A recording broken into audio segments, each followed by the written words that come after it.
Magandang umaga sa inyo mga kabukid. Eto, samahan nyo kami. Pupuntahan namin yung aming mga alagang kalabaw. Malapit na ang pasukan mga kabukid, kaya marami na naman ako magiging trabaho. Pag nagpumasok na yung aking panganay, ako na lang mag-isa talaga mag-aasikaso ng aming mga alaga. Tara, punta tayo dun sa kwan, tapos mangunguha na rin tayo ng panggatong. So eto nga pala mga kabukid, yung aming mga kalabasa. Marami yung inanod. Nabutas yung mga yung pinagtamnan namin, inanod ng tubig na malakas ang ulan. Ayan o, wala na yung mga tanim.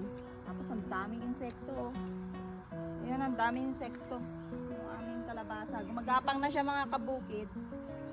Ito yung mga naunang kinanim. Ayan, ang daming insekto na lumilipad.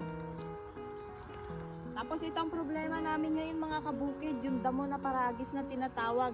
Kahit isprehan mo yan ng pamatay damo, hindi na mamatay.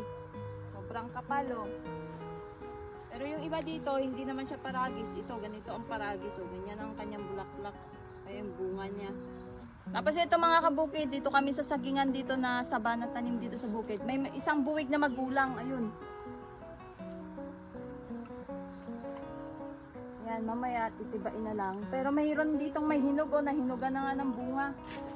Ito mga kabukid oh. Ayan oh. Nahinugan na. May libre na namang pamirienda dito sa bukid. Diretso na natin tibain. Natumbay ko no ano. Putol yan nung umulan. So ito, titibain na natin at pwede na makain lahat. Puro sinog na oh.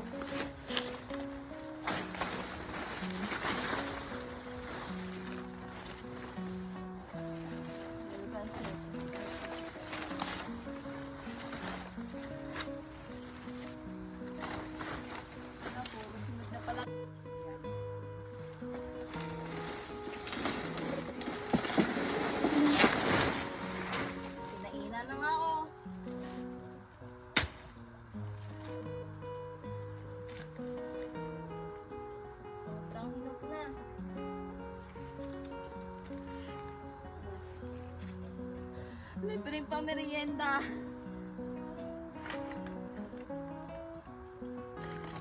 Babalikan na lang namin yun mamaya mga kabukid. Punta muna kami ng mga kalabaw. Tara.